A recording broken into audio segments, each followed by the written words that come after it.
क्या इलेक्ट्रिक गाड़ियां पाकिस्तान की मईशत बदल सकती हैं? अगर आपसे पूछा जाए पाकिस्तान हर साल सबसे ज्यादा पैसा किस चीज पर खर्च करता है, शायद आप कहें तेल, और आपका जवाब काफी हद तक दुरुस्त होगा। पाकिस्तान हर साल पेट्रोलियम और तवानाई से मुतालिक दरामदात पर अरबों डॉलर खर्च करता है।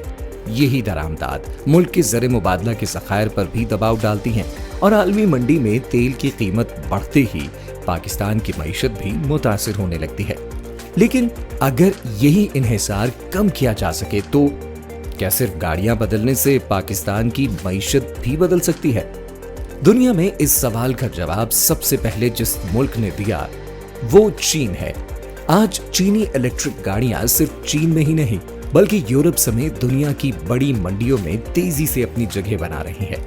इसकी वजह सिर्फ कम कीमत नहीं बल्कि जदीद टेक्नोलॉजी, बेहतर बैटरियां और मुसलसल हुकूमती पॉलिसी है।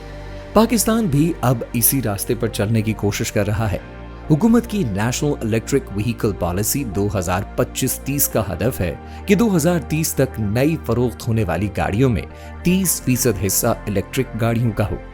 ये सफर अभी शुरू हुआ है, लेकिन इब्तदाई नताइज हौसला अफजा हैं।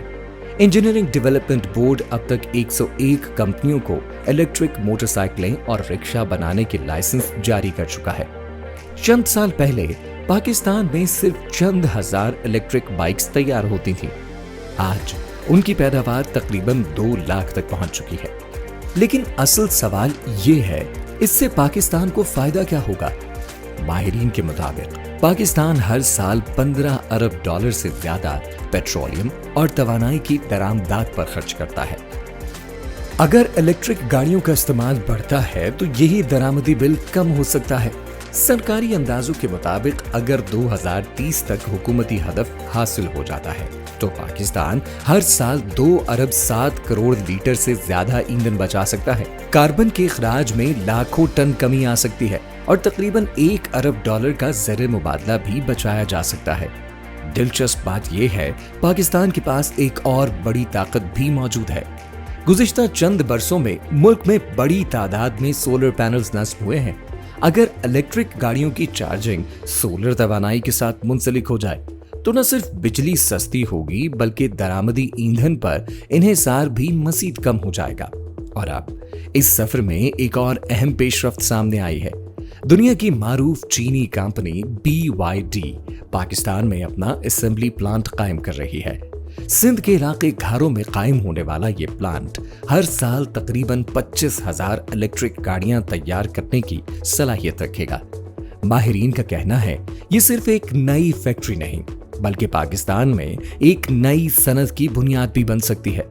इस मंसूबे से रोजगार के नए मौके पैदा होंगे, मकामी सप्लायर्स को फरोग मिलेगा और पाकिस्तान को जदीद टेक्नोलॉजी से फायदा उठाने का मौका भी मिलेगा।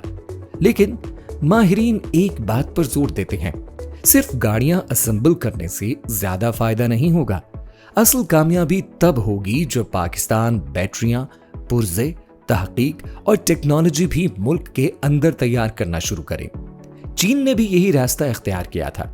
पॉलिसी में तसलसल, मुकामी सनत, टेक्नोलॉजी की मुंतकिली और मजबूत सप्लाई चेन, यही अवामिल इसे दुनिया का सबसे बड़ा EV मरकज बनाने में कामयाब हुए। अलबत्ता पाकिस्तान के सामने अभी कई चैलेंज भी मौजूद हैं। चार्जिंग स्टेशंस की कमी, बैटरियों से मुतालिक कवायद, बैंकों की फाइनेंसिंग और वाज़ेह हुकूमती पॉलिसी। माहिरीन का कहना है कि अगर ये मसाइल हल कर लिए जाएं तो इलेक्ट्रिक गाड़ियों का सफर कहीं ज्यादा तेजी से आगे बढ़ सकता है। आज सवाल सिर्फ ये नहीं कि पाकिस्तान में कितनी इलेक्ट्रिक गाड़ियां चलेंगी, असल सवाल ये है, क्या पाकिस्तान इस तब्दीली को अपनी अगली सनती कामयाबी में बदल सकता है? अगर मुकामी सनत मजबूत होती है, टेक्नोलॉजी मुंतकिल होती है और पॉलिसी में तसलसल बरकरार रहता है तो इलेक्ट्रिक गाड़ियां सिर्फ पेट्रोल का खर्च ही कम नहीं करेंगी बल्कि पाकिस्तान की मईशत, तवानाई के शोबे और सनती तरक्की के लिए भी एक नए दौर का आगाज साबित हो सकती हैं।